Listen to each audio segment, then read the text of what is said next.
and LT. Previous slide 1 of 8 and next slide in GT. Matthew Pelletier making applesauce at the farm. Altamont, NY. For 8 weeks every fall. Indian Ladder Farms, a 5th-generation family operation near Albany, kicks into peak season. The farm sells homemade apple pies, fresh cider and warm donuts. Schoolchildren arrive by the busload to learn about growing apples. And as customers pick fruit from trees, workers fill bins with apples, destined for the farm's shopping grocery stores. This fall, amid the rush of commerce, the apple harvest season accounts for about half of Indian Ladder's annual revenue. Federal investigators showed up. They wanted to check the farm's compliance with migrant labor rules and the Fair Labor Standards Act, which sets pay and other requirements for workers. Suddenly, the small office staff turned its focus away from making money to placating a government regulator. Sign up for the morning briefing newsletter. The investigators arrived on a Friday in late September and interviewed the farm's management and a group of laborers from Jamaica who have special work visas. The investigators hand-delivered a notice and said they would be back the following week. When they asked to have 22 types of records available, the request included vehicle registrations, insurance documents and timesheets, reams of paper in all. Over the next several days, the Ten Eyck family, which owns the farm, along with the staff, devoted about 40 hours to serving the investigators, who visited 3 times before closing the books. "It is terribly disruptive," said Peter G. Ten Eyck, 79, who runs the farm along with a daughter and son. "And the dimension that doesn't get mentioned is the psychological hit. They are there to find something wrong with you, and then they are going to find you. This is life on the farm and at businesses of all sorts, with thick rule books laying out food safety procedures, compliance costs in the tens of thousands of dollars, and ever-changing standards from the government and industry groups. Local produce growers are a textbook example of what many business owners describe as regulatory fatigue. Over the past 5 decades," Mr. Ten Eyck said, "there has been an unending layering of new rules and regulations on his farm of over 300 acres. As more government agencies have taken an interest in nearly every aspect of growing food, and those agencies already involved have become even more so. Now, a new rule is going into effect that will significantly expand the oversight of one regulator, the Food and Drug Administration, at the farm. And aside from the government, major retailers like Costco and Walmart mandate extensive food safety planning and audits for their suppliers, all at a cost. If it isn't pest poisons and pesticides, then it is food safety," said Mr. Ten Eyck, describing how one rulemaker seemingly tries to outdo the next, and they come in waves. On a back wall in the apple packing house, there are 13 clipboards with various logs, first aid monitoring, pest control, visitor sign-in sheets and more required for food safety audits. There are about another dozen thick binders and manuals in the farm office for navigating rules and regulations on such things as migrant and seasonal worker protections. Researchers at the Mercatus Center, a conservative-leaning economic think tank at George Mason University, say apple orchards are facing a growing federal regulatory burden.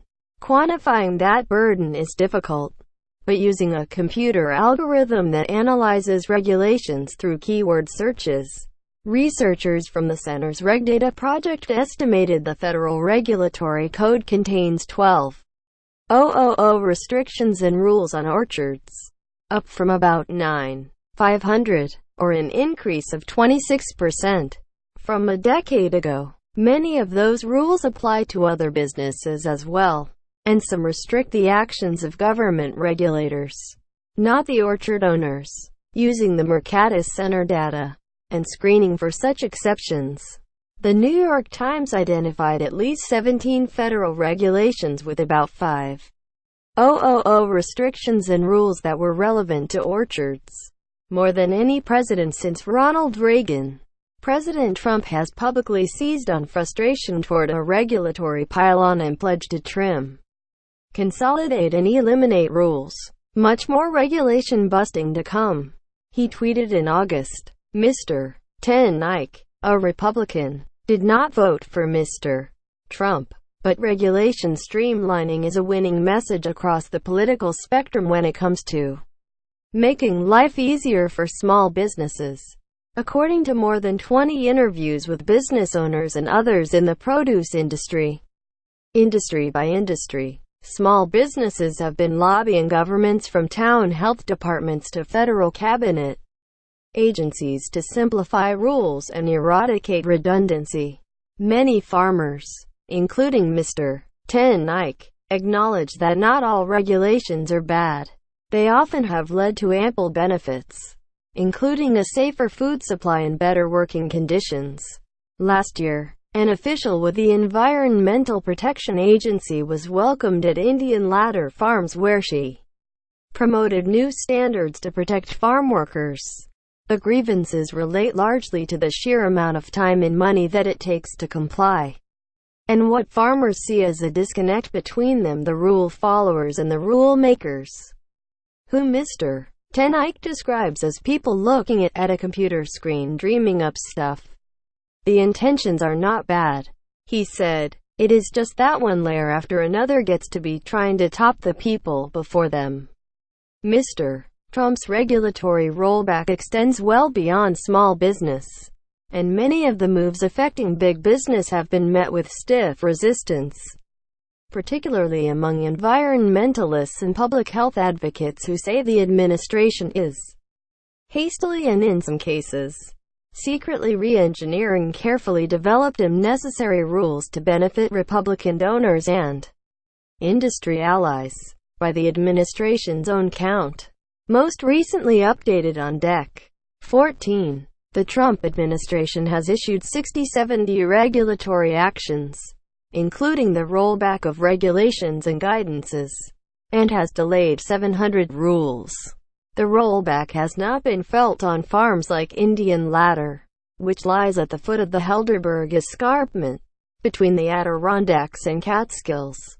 But there is a need, farmers say. So many of the farmers I've spoken with tell me that stricter and stricter regulations have put many of their neighbors and friends out of business, and in doing so cost them their homes, land and livelihoods, said Balin Linnegan, a libertarian-leaning expert in food law and policy, in an email. For many farmers, rolling back regulations is the only way they can survive. The number of rules on ladders alone, after a lifetime of navigating his family's agricultural business, Mr. Ten Ike has a firm appreciation for the rules and regulations that are good and helpful, as well as those that are excessive and ill-advised. He fluently speaks the language of government compliance, rattling off acronyms that consume his time and resources, including EPA, Environmental Protection Agency, OSHA, Occupational Safety and Health Administration, USDA, United States Department of Agriculture, and state and local offices, too, like CDOH, Albany County Department of Health. During the Obama administration, food and worker safety were particular priorities among regulators. Mr. Ten Ike said, OSHA, pairing with its New York State counterpart, took an interest in a range of workplace issues. One persistent concern is the use of ladders. The number of rules on ladders alone, said Mr. Ten Ike, explaining there is an assortment of rules, guidances, standards and training requirements associated with ladders, including how to achieve proper angling and how to prevent falling when filling produce bags. Ladders fall toward the excessive end of Mr. Ten Ike's sliding scale of regulatory cumbrance. On the more helpful end are procedures required to track produce when there is a disease or illness outbreak. Most rules fall somewhere in between. after finishing college, during which he traveled to Sweden aboard the Stockholm, which then struck and sunk the Andrea Doria in 1956. Mr. Ten Eyck, who graduated from Cornell in 1960, helped transform Indian Ladder from its roots as a dairy farm 101 years ago to the direct-to-consumer apple-focused operation it is today. Through the years, he saw chemicals used in agriculture become greener and farming safety practices greatly improve. At the same time, he watched in bewilderment as consumers became ever more suspicious of food safety. An inspiration for the waves of new rules on growing produce. My least favorite words, laced or tainted, said Mr. Ten Eyck, referring to terms regulators use to identify food safety problems. All I'm trying to do is grow so that my grandchild can pick an apple off a tree and take a bite out of it and be okay. That's where I want to be. Beyond food quality concerns, there is considerable regulation around managing a workforce on the farm. During peak season, Indian Ladder employs about 100, including pickers in the field, servers in the cafe and cider pressers. Inspections typically take place during harvest because, despite the inconvenience, the business is fully staffed. Inspectors say they are aware of the disruption, but they expect full and immediate cooperation. Every effort will be made to conduct this investigation expeditiously and with a minimum of inconvenience to you and your employees. One of the investigators from the United States Department of Labor's Wage and Hour Division wrote to Indian Ladder Farms in September. However, please note that the above is not intended to be an exhaustive or final list of records to be examined. One of Mr. Ten Eyck's daughters, Laura Ten Eyck, said there were good reasons for workforce oversight and that the labor investigators were professional and fair, but their surprise visit amounted to overkill.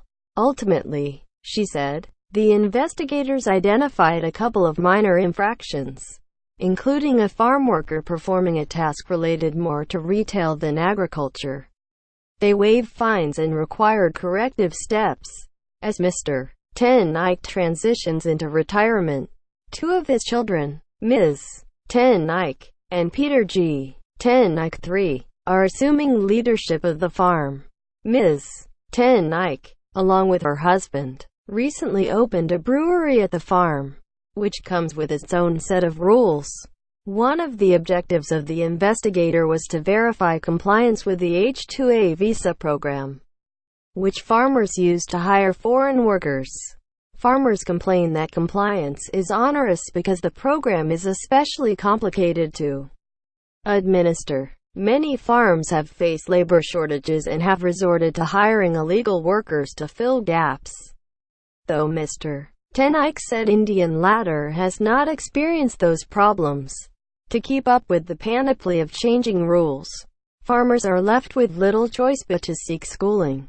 You can't just hunker down in the bushes and look out to see what's going, said Mr. Ten Eyck, who has served on many agricultural boards and commissions, including on the New York Farm Bureau Foundation. You have to go to meetings and attend workshops. You are responsible to know what the hell is going on. It's a business. Bill Halubik, the director of the Rutgers Cooperative Extension Office in Middlesex County, New Jersey, puts on programs for farmers and meets with them to talk over challenges. Regulatory issues seem to get more complex as time goes on, he said. Whole Foods, the regulatory photo of Mr. Ten Eyck, smiling and wearing a cap on his farm, until recently was on display in the produce section at the Whole Foods Market in Columbus Circle. In Manhattan, a placard proclaims, "Eat real food," and promotes Indian Ladder Farms as a participant in a certification program that is good for the environment while producing absolutely delicious apples. Just don't expect to find apples from Indian Ladder for sale. Since 2014, Mr. Ten Eyck has jumped through all the hoops required by Whole Foods to bring his apples to market, he said, but only a small number ever made it to shelves. Those were delivered to an Albany store 3 years ago. He blamed Whole Foods' red tape, the private grocer's equivalent of regulatory excess. "They love us dearly," joked Mr. Ten Eyck, who recalled being photographed but did not know his picture was hanging in Manhattan. "We meet all of their standards and everything they want." But he added, "They can't get out of their own way." Retailers like Whole Foods, Walmart and Costco serve as some of the most demanding regulators of produce growers. The widest-reaching requirement is that their suppliers have detailed food safety and handling plans, which are customized by the farms, usually with the help of consultants. The plans are based on FDA guidelines, but are entirely voluntary. A spokeswoman for Whole Foods said that the company worked closely with its suppliers and was proud of its high-quality standards. The retailer declined to comment on Indian ladder farms. Farmers to some extent have gotten used to the requirements and see the benefit for their businesses of creating a culture of food safety. But they complain that the rules are onerous, particularly the tediousness of documenting virtually anything that happens on the farm. Much of that documentation at Indian ladder goes in the 13 logs kept in the packing house. If something is not logged, the saying on the farm goes, "It did not happen." Mr. Ten Eyck says some of the requirements are impractical. The safety plan at Indian ladder, for example, calls for someone to check the orchard each morning for mouse and deer droppings and address the problem before picking begins. The worry is that the droppings could get attached to a worker's shoe, get tracked onto a rung of a ladder, end up on a worker's hands and then on the apples. Mr. Ten Eyck says the requirement was ridiculous in practice, the equivalent of finding an earring in the orchard, so Indian farms came up with an alternative to scouring the orchard every morning. "We have trained the guys only to grab the rails of the ladder," he said. The safety planning comes with accountability. The farms are audited, usually twice a year, once planned and again as a surprise. The audits are in-depth, as the inspector examines the entire farm operation, including employee hygiene, labor laws and fertilizer application. The auditor also checks if everyone on the farm has received proper training. And they check the logs, too. The rules can be pretty specific. Banning fake eyelashes they can drop into food, and specifying certain types of wedding bands that can be worn. They can get caught in equipment. The distance between vehicles and crops is closely monitored. Exhaust fumes are harmful, and chewing gum is prohibited because it could contaminate the produce. The food safety plans and the audits are costly and absorbed by the farm, though occasionally a retailer will offer to chip in. The audits are usually conducted by private firms or through government programs. In the end, the Ten Eycks sell most of their apples directly to customers who come to pick them at the farm, sidestepping the hurdles imposed by Whole Foods. The rest are stored in a huge refrigerator and sold in the store or locally to retailers near Albany. "I put apples on the shelf that aren't perfect," Mr. Ten Eyck said. "Don't put me in the corner where I have to spray for cosmetic reasons. In a supermarket, everything has to be perfect.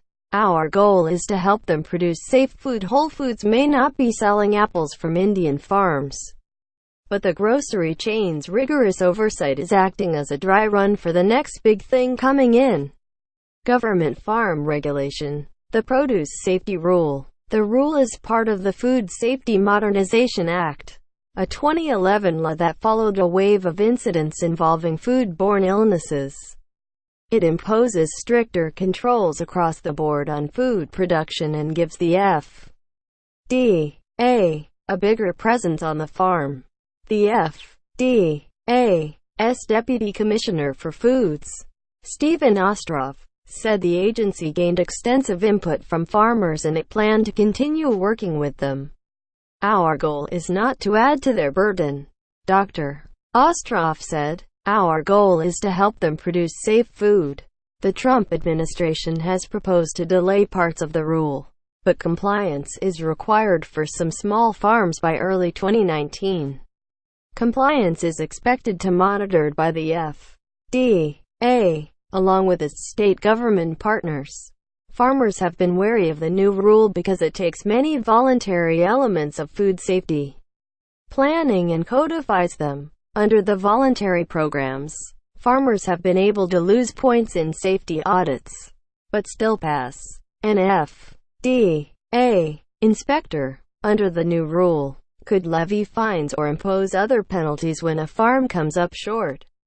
Dr. Ostroff said the agency's approach was likely to be corrective and nurturing, rather than punitive. We are not going to reap the public health benefits of these regulations unless we achieve a high rate of compliance, he said. For many farmers who are familiar with food safety and have plans in place, the new rule is unlikely to bring surprises, though it will likely lead to additional requirements and costs, especially for things like extra water testing, said Chris Gunter, an associate professor of horticultural science who works with farmers at North Carolina State University's agricultural extension. Farmers do not like regulation any more than anyone else, but everyone's goal is to produce food in the safest possible way, Mr.